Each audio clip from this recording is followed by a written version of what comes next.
Thank you very much, Nathan, for allowing me to do this interview with you. I was going to ask you the first question. Could you please introduce yourself? What's your job? What's the purpose of your job? Yate, hello. My name is Nathan Notah from Tallahatchie, New Mexico on the Navajo Nation. Logan Shlon kia ane bashin kudichini edashiche do shini edashanala.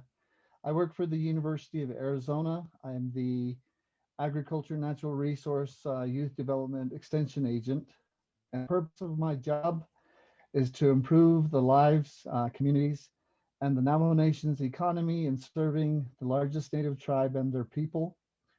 I develop and deliver educational programs to assist Navajo people in economic and community development, agriculture, natural resources, environmental concerns, 4-H and youth development activities, family issues, and leadership.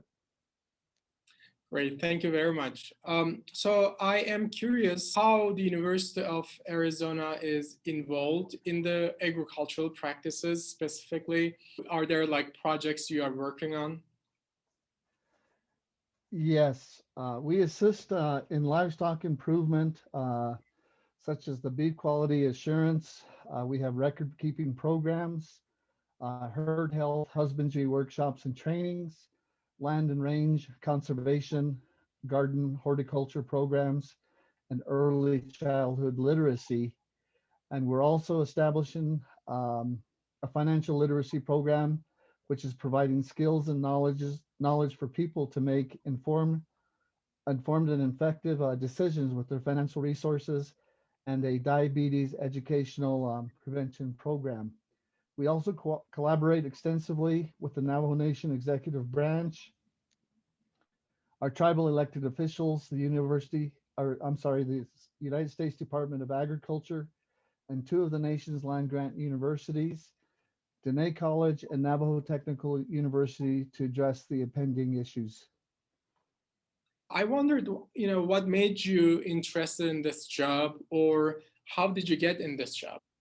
Well, it was a terrific opportunity that opened up on the Navajo Nation after Gerald Moore retired after 30 years in this position. He's pretty famous here on the Navajo Nation. In the past, I worked for the University of California, Davis, and the Intertribal Agriculture Council. I was away from the reservation for almost 30 years, and I felt it was time for me to come home to the Navajo Nation.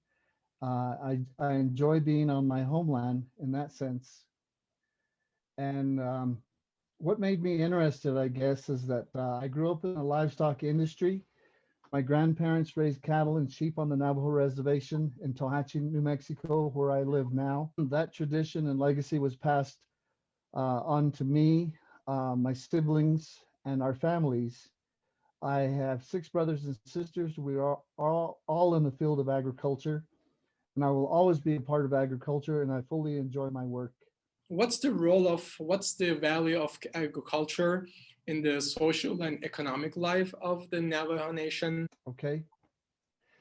Well, we work with individuals, communities, and tribal leadership, and are aggressively trying to address a variety of issues, such as agriculture, economic conditions, in particular sales and marketing outside the reservation, raising quality livestock and farm products, early child literacy, and other forms of youth development. And as I indicated earlier, we're trying to start a diabetes education program and a financial literacy program. What kind of crops are grown, and are there changes that you see, over time? What's grown on the reservation is alfalfa, corn, zucchini, melons, small grains, potatoes, and beans. And ageless ceremonial agriculture products include blue corn, several varieties of pumpkin and squash, and many are produced and processed using time-honored traditional methods. How has that changed over time? I guess from the gathering of wild grains and fruits to now, and the arrival of commercialism and capitalism, Agriculture has become a science and an art in the cultivation of plants and production of livestock on the Navajo reservation. People are utilizing many of the newest technologies in their agricultural operations. They are very effective in utilizing all the new expertise and scientific developments and constantly improving their production. So let's talk a little bit about some issues and topics that might impact agriculture. The environmental conditions, the big environmental conditions that impact agricultural practice on the reservation today, really, I would say the biggest issue currently affecting agriculture is the drought. Like throughout the Southwest, we do need moisture more than ever for our rangelands, for our livestock, and farming practices. We also addressed issues such as the 2015 gold mine, King Gold Mine water spill in the San Juan Basin that affected the Navajo Nation as well. It was a big environmental disaster. That release of toxic wastewater into the Navajo Nation and the Animas watershed is still being cleaned up and dealt with today. Um, and also, like I said, overgrazing is a major issue, particularly with these drought conditions.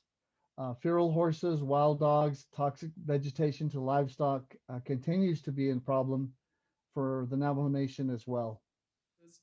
Let's talk a little bit about the youth. Um, Most of the youth on the Navajo reservation are knowledgeable, I think, and aware of current environmental issues. They are making a difference in many communities around the reservation. They use all means of social media, radio, and meet with tribal officials and their elders to get their messages of concern across to the people, I think.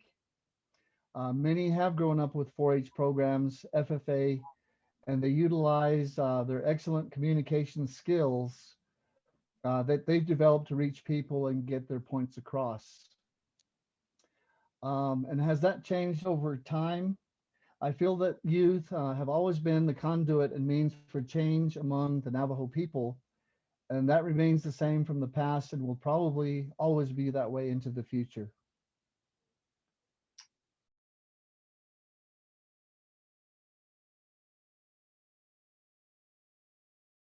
As for middle school kids and all youth for that matter, I would say start preparing yourself for a comfortable and promising future as soon as you can. Don't look at just the traditional list of jobs and careers. Explore your options.